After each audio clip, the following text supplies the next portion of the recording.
Perek HaMafkid, Daf Mem Aleph, sponsored the Refuah Shlema for Binyamin Chaim Mensara.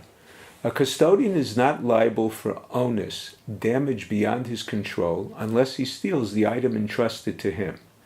One who deposits a barrel without designating a specific place and the custodian moves it and it breaks. Number one, it broke while still in his hand.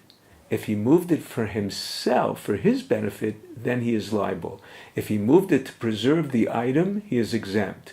Number two, if it broke after he placed it down, he is exempt regardless because he returned the entrusted item to its owner, so to speak.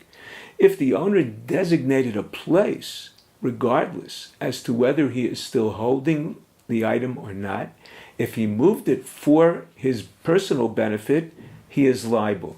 But if he moved it to preserve the entrusted item, he is exempt. Now, the first opinion in the Gemara is that the first law in the Mishnah is Rabbi Shmuel. He holds one can return a stolen item without the owner's knowledge. Even if the owner did not specify a place, it is considered returned. The second law of the Mishnah is Rabbi Akiva, that even returned to the location designated by the owner, he is liable if he moved it for his personal benefit.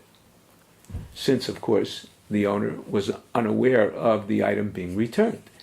The Gemara resolves alternatively the whole Mishnah according to Rabbi Shmuel. The Sefer refers to a case where he did not return the entrusted item to the designated place, and therefore it is not considered a hashava of a return of a stolen item. The definition of the custodian taking it for his benefit. The first opinion in the Gemara is Rabbi Yaakov bar Abba, he intended to steal it. The second opinion is Rabbi Nassan bar Abba, he intended lishloach bo yad. The third opinion is Rav Sheshes, who holds he used it to transport birds, and he is liable for theft as a shoel shlomidas, borrowing an item without the knowledge of the owner. According to the opinion that it suffices that he intended to steal it to be liable for that part, shlichus yad requires he carry out his intent to be fully liable. Our Mishnah discusses a case where the barrel broke and he is liable, must be referring to theft because in fact he never actually fulfilled his intention of taking what he intended to take. And therefore our Mishnah must be talking about where his intention was to steal it. That intent alone is enough. If something happens to the part that he intended to steal, then he is liable. According to the opinion that the Mishnah is referring to shlichus yad, he is liable fully for just the intention, even if he did not fulfill his intention of taking. The machlokas of shlichus yad requires chisaron. Rav holds that it does.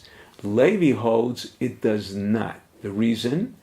Number one, Rabbi Yossi ben Naharai holds that the Torah mentions shlichus yad by shomer sachar, even though it could be learned from shomer chinam because the shomer sachar is liable for theft. It mentioned it by shomer sachar to teach it does not require a loss.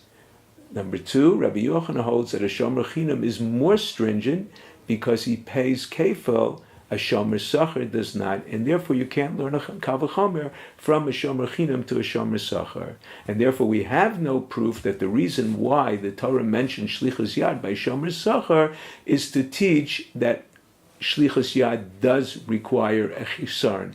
It does require a loss. The third opinion in the Gemara is Rava. He holds shlichus yad should be learned from shoel, because a shoel is permitted to use the borrowed item and still he is liable for shlichus yad. It was taught additionally by shomer chinam and shomer sachar to teach that it does not require a loss, and they are liable. These two, the shomer sachar and the shomer chinam, are liable even when working with the owner, whereas the borrower is not.